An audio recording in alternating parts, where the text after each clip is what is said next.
반갑습니다. 삼명통에 삼명명리에 오신 것을 환영합니다. 사주풀이를 속성으로 할 수 있는 그 지름길, 이번 시간에는 생왕고 사절에 관해서 이야기하도록 하겠습니다. 이 생왕고 사절은 삼명명리로서 사주를 풀 때 그 십성과 오행의 강약 왕세를 결정할 수 있는 아주 중요한 것입니다.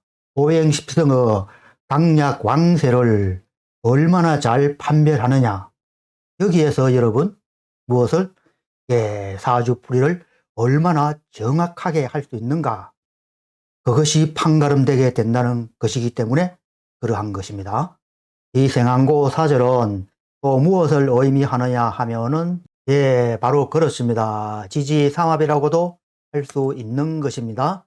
지지삼합은 지지삼합을 보면은 해묘미는 목국이 되고 인오술은 화국이 되고 하유축은 금국이 되고 신자지는 수국이 되죠. 이 삼합의 관계를 우리 일련의 어떤 주기 관계에서 하나의 표를 그려보면은 어떠한 것이 되느냐. 자, 이렇게 됩니다. 태양을 기준으로 해서 일련의 주기를 그려본 것입니다. 이 주기는 또한 하루의 주기도 이와 동등하다고 할 수가 있죠. 1년과 하루는 결국은 어떠한 것이냐? 1년과 하루는 결국은 같은 상인, 같은 형상이 되잖아요.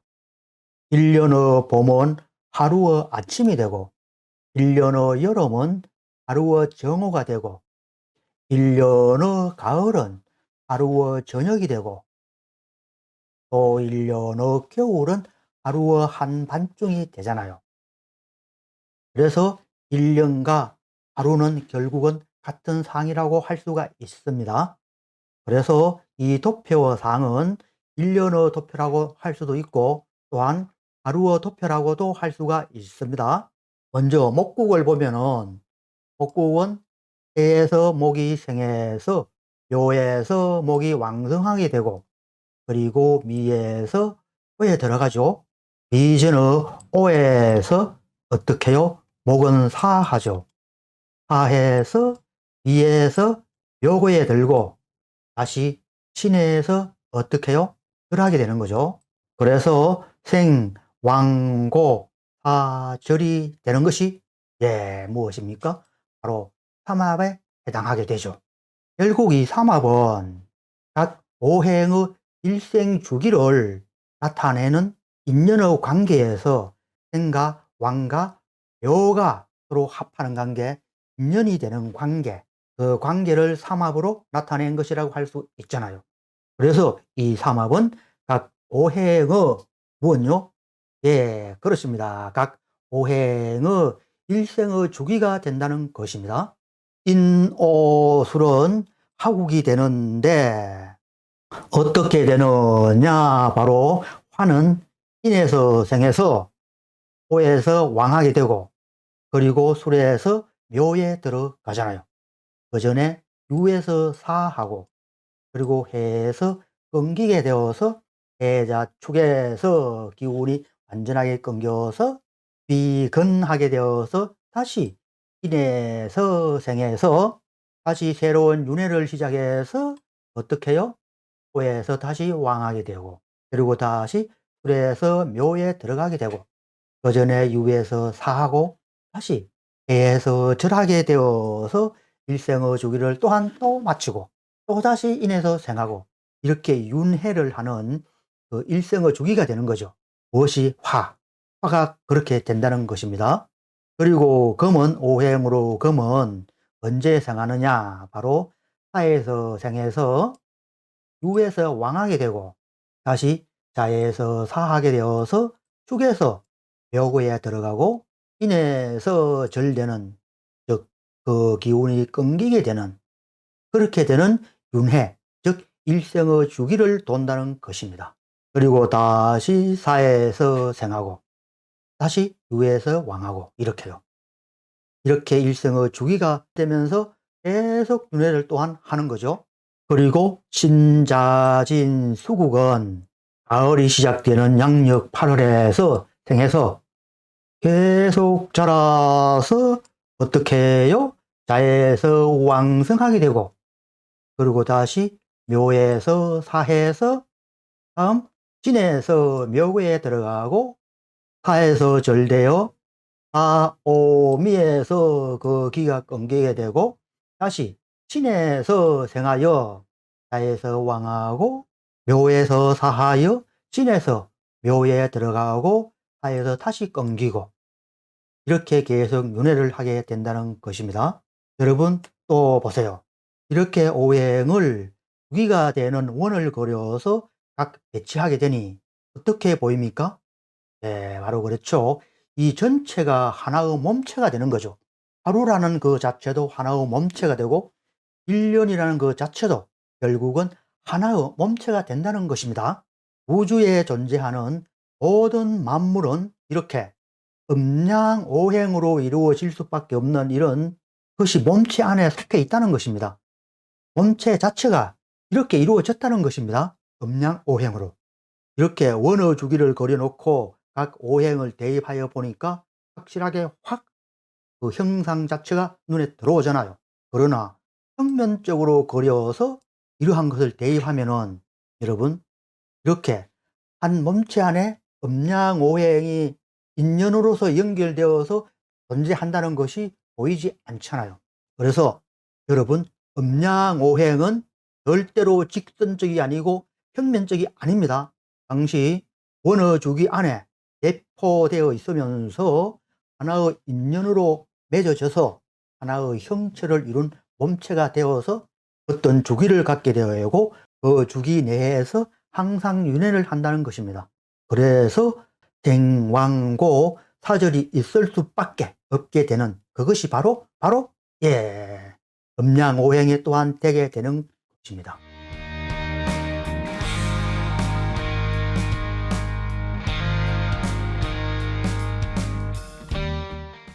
자, 다음은 이 오행의 강약 왕세를 생왕고 사절에 대비해서 한번 살펴봅시다. 목은 해에서 생해에서 쭉 자라서 인묘에서 왕하게 되고, 그리고 다시 쇠퇴하여 어디에요? 예, 미에서 묘고에 들어가고 다시 신유술에서 완전하게 끊겨서 그 기운이 뿌리로 되돌아가는 그런 어떤 윤회가 되는 거죠.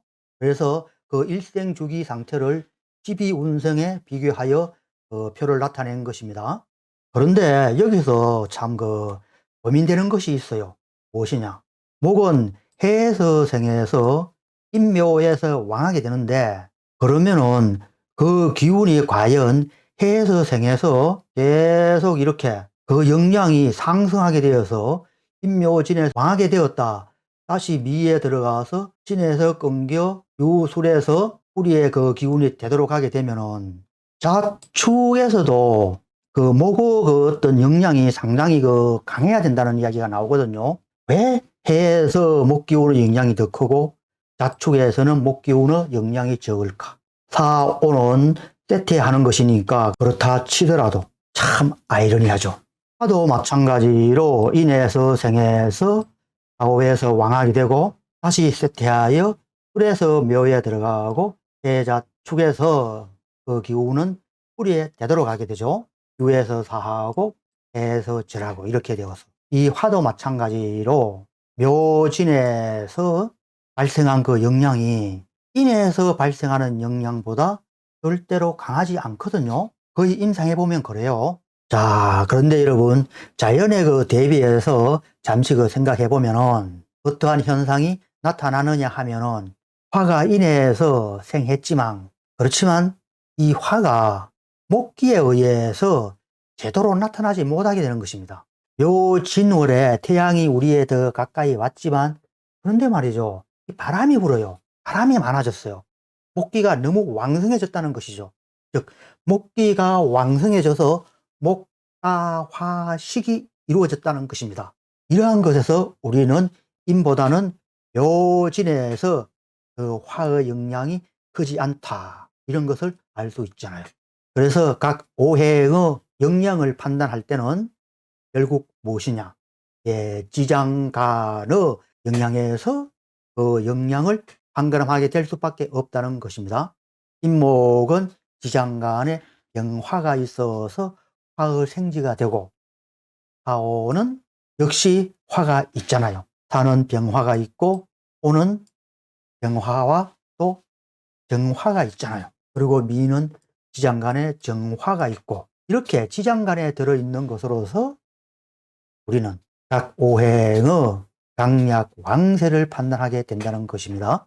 그리고 술은 역시 정화가 들어있는데, 이 술 중의 정화는 화롯불 안에 있는 것인데, 화롯불을 아는 사람도 있고 모르는 사람도 있겠죠.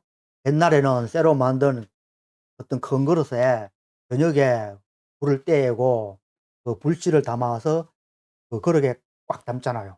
그렇게 담아서 방에 들려놓으면은 그 따뜻한 기운이 방에 퍼져서 마치 난로같이, 요즘은 난로같이 그런 역할을 할 수 있는 게 바로 화로이잖아요. 이 화로불이 새벽에 되면은 위에는 불씨가 다 꺼지고 밑에만 불씨가 남아있게 되죠. 그러한 상태가 바로 무엇이냐? 예, 묘의 그 어떤 영양 상태라고 할 수가 있겠습니다. 목 같은 경우에는 미토가 목의 묘가 되죠. 미토 중에는 을목이 들었죠. 이 을목도 화의 그 화롯불, 찍은 화롯불 속에 그 잠재되어 있는 그 불씨, 그와 같은 것이라고 생각하면 되겠습니다. 그리고 다음은 무엇이 있느냐? 금수가 있죠. 금은 화에서 생해서 신유술에서 왕하게 되고, 자에서 사해서 수에서 무덤에 들어가고, 인에서 끊기는 절되는 그런 일생의 주기를 걷게 되는 것입니다. 그리고 다시 인묘진에서 끊겼다 다시 화에서 생해서 윤회를 하게 되는 것이죠. 그는 신에서 생해서 해자축에서 왕하게 되고, 다시 묘에서 사하여 진에서 무덤에 들어가고, 사에서 절되어 끊기게 되는 그런 일생을 갖게 되는 것입니다. 그런데 여러분, 참 어려운 게 있어요. 그것이 무엇이냐? 바로 토입니다. 토는 그 일생 주기가 화와 동등한데, 그런데 말이죠. 신, 미, 술, 축이 또 있어요. 이렇게 되면 여러분 어떻게 되는 것입니까? 결국 토는 1년 내내 왕할 수밖에 없다, 이런 그 어떤 결론을 얻을 수 있잖아요. 감명통에서 유고 선생은 이는 비록 토의 그 생지가 되지만, 그렇지만 영화가 무토를 생하는 의미, 이 생을 하니까 무토의 엄마는 병화가 되잖아요. 이런 엄마와 자식의 관계일 뿐이다, 그렇게 이야기했거든요. 그리고 토의 올바른 이치는 진미술 축이 된다, 이렇게 이야기했어요. 그렇다 하더라도 진미술축 1년 내내 4개나 있잖아요. 생에서 왕하게 되고 다시 무덤에 들어가는 개념이 아니고 1년 내내 4개에 왕하게 되는 그런 그 오행이잖아요. 그래서 필자가 판단하건대 토는 비록 사주에 없다고 하더라도 그 영향이 15에서 20%는 더 생각해 줘야 된다는 것입니다. 사주에 토가 완전히 없다 하더라도 지장간에 보이지 않는 것, 그러한 그 지지가 된다 하더라도 토는 어느 정도 힘을 가지고 있는 그 오행이다, 이렇게 점수를, 그 영양의 점수를 더 주어야 하는 게 바람직하다는 것입니다. 그리고 또 하나, 우리 그 음양오행을 우리가 보는 그 관점, 방향성에 대해서 그 일자가 기록하여 둔 것이 있는데, 그에 관한 것을 한번 봅시다. 오행을 관찰하면은 우리의 입장에서 관찰하면 안 됩니다. 금은 금의 입장, 수는 수의 입장, 목은 목의 입장, 또는 토의 입장, 화는 화의 입장에서 살펴야 한다는 것입니다. 왜 그런가 하면은 우리 그 여름에 말이죠. 여름에 물이 많잖아요. 그리고 차라리 겨울에 물이 없잖아요. 여름엔 세상 천지의 물이 흔하잖아요. 겨울은 세상 천지의 물이 그렇게 흔하지 않잖아요. 그런데 말이죠. 겨울이 수왕한 수가 왕한 계절이라 하잖아요. 물이 없는데 왜 수가 왕합니까? 그리고 여름에는 수가 온 천지에 많은데 왜 수가 사절한 시기가 되는 것입니까? 이것은 우리의 입장, 우리 인간의 입장에서 물을 바라본 것입니다. 그렇지만 수의 입장에서는 그렇지 않거든요. 수는 항상 큰 어떤 그 그릇에 꽉 담겨 있는 게 산 것입니다. 세상에 흩어져서 분리되어 있는 수, 그것은 사한 것입니다. 죽은 것입니다. 수 입장에서 그런 것입니다. 그렇지만 우리의 입장에서는 그렇지 않잖아요. 여름에 온 세계, 온 그 땅덩어리에 전부 다 물이잖아요. 물이 흩어져서 물이 많게 보이잖아요. 그것은 우리 입장에서 수를 알아본 것이기 때문에 그러한 것이고, 그러한 것이지, 수의 입장에서는 그렇게 온통 물이 흩어져 있는 것은 죽은 것이라는 것입니다.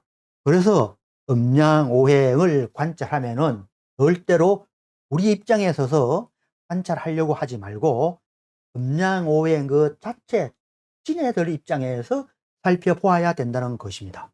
일자가 강조하는 평면적인 개념과 주기의 개념, 이것도 이와 마찬가지입니다.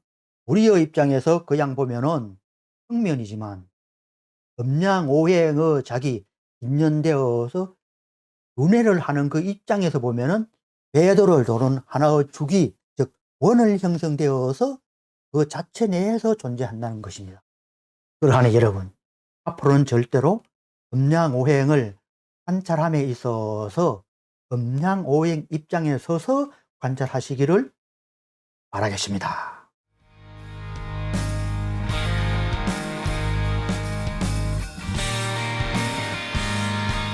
또 중요한 것이 있는데 각 주, 즉 각 기둥의 천간 강도에 관한 것입니다. 그것이 뭐 어떤 것이 있느냐? 네. 광왕, 왕, 차왕, 허 이렇게 필자가 네 가지로 구분하였습니다. 강왕한 것은 천간의 좌에 걸록이나 혹은 비급을 좌하여 있는 이러한 것은 아주 튼실하게 된 천간주를 무엇이라고 하느냐? 강왕하다고 하였습니다. 즉 갑이 인을 좌했고 을이 묘를 좌했고 병이 오를 좌했고 정이 살을 좌하고 이러한 것, 즉 갑의 걸록은 인목이 되죠. 을의 그 걸록은 묘목이 되고 신의 걸록은 유가 되고 이러한 천간의 걸록과 비급을 좌우한 정사 같은 경우는 정의 비급은 다 화가 되죠. 이렇게 된 경우를 강왕하다 하여 그 영향이 가장 좋은 것입니다. 비록 같은 주에 있지 않더라도 마찬가지로 강강하게 됩니다. 예를 들어서 아주 월지에 인목이 있고 간목이 있다면은 월의 그 인에게 그 영향을 받아서 기운을 받아서 강황한 그런 그 영향을 얻는다는 것입니다.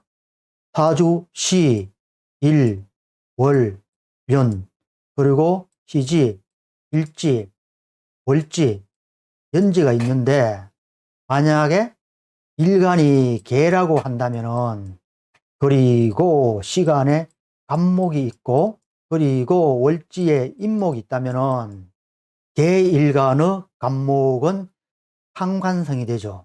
이 상관이 월지에 있는 인목에게 기운을 받아서 이 간목 상관은 그 영향이 강왕하다 이렇게 할 수가 있다는 것입니다. 물론 같은 주에 있어도 굉장히 강합니다. 같은 주에 있게 되면은 진짜 왕한 것입니다. 이 갑이 인월에 있는 것보다 시지에 인이 있으면은, 즉 시에 인이 있으면은 이 간목이 월에서 받는 그 힘보다는 자기 자리에서 받는 힘이 더 강하게 미친다는 것입니다. 자기와 가깝게 있는 것이 그 영향이 자기에 미치는 것이 더 강왕하게 된다는 것입니다. 그리고 다음은 왕이 있는데 장생지를 좌하여 행이 있는 차실한 천간인 주, 걸록지나 비급지가 있어서 아주 강황한 다음으로 차실한 것, 다음으로 영향이 강한 것을 이야기한 것입니다. 그것은 무엇이냐? 벌해, 병인, 신사, 임신, 모술, 기사 등이 되겠습니다. 근록이나 비겁을 자한 것보다 살짝 그 영향이 약한 것, 그게 장생지라고 하겠습니다. 다음은 무엇이냐? 차왕이라고 했는데 묘거지와 인성을 자한 중간의 힘을 갖게 되는 천간의 주를 말한 것입니다. 그것은 대축, 경인, 갑진, 정미, 정묘, 갑자, 계유, 오술, 병술, 요거 겹쳐졌네요. 요건 지우고, 신축, 임진, 을미, 경진, 모인, 기축, 모진, 신미 등이 되겠습니다. 묘고지나 인성을 좌한 것, 천간이 인성을 좌한 것, 그것을 차왕의 지지라고 할 수가 있겠습니다. 그리고 마지막으로 허한 지지, 그것은 무엇이냐? 사절지를 좌한 그 허약한 천간주를 이야기한 것입니다. 그것은 갑진, 갑술, 갑오, 을사, 을류, 을축 등등 이러한 것들이 전부 허약한 천간이 되는 것입니다. 신묘, 계묘 이런 것들, 화지나 절지 이러한 것을 지지에서 얻거나 또는 자기 자리, 천간 자기 지지에 이러한 것을 얻게 되면은 아주 허약하다고 한다는 것입니다. 그래서 이러한 것의 그 순서를 보면은 강왕이 가장 그 영향이 강하고 다음 차왕, 다음 월지, 다음 시지, 다음 일지, 다음 연지가 되겠습니다. 이렇게 구분하긴 하였는데 그런데 항상 그 판단하는 그 기준은 그 천간과 가장 가까이에 있는 그 지지에 있는 것, 그것에서 받는 그 천간의 영향이 비교적 강하다고 할 수가 있겠습니다. 월과 시가 상당히 중요하지만 물론 다른 지지에 있는 것도 비겁이나 걸록지는 강하게 하지만 그렇지만 가장 강한 것은 그것은 자기 자리에 비겁이나 또는 그 걸록에 있는 경우를 말한 것입니다. 천간이 지지에서 받는 그 영향의 힘은 걸록이나 비겁이 가장 강하게 그 영향을 받게 되고 다음 행지고 다음 묘고지가 되고 그리고 전혀 영향을 받지 않고 도리어 영향이 빠진다고 할 수 있는 것은 사절지가 되는 것, 이 정도로만 생각하면 되지 않나 그렇게 생각하는 바입니다. 이렇게 하여서 천간의 생왕고 사절에 관해서 살펴보았는데 다음 시간에는 오행십성의 기세에 관해서 살피게 되겠습니다. 이 기세만 살피면은 이제 아주 풀이를 하게 되는 것입니다. 여러분, 곡성 지름길이 되는 거죠. 그리고 그 적중률도 굉장히 높습니다. 상담할 수 있을 정도의 적중률이 있다는 것입니다. 이렇게 하여 생왕고 사절에 관해서 살펴보았습니다.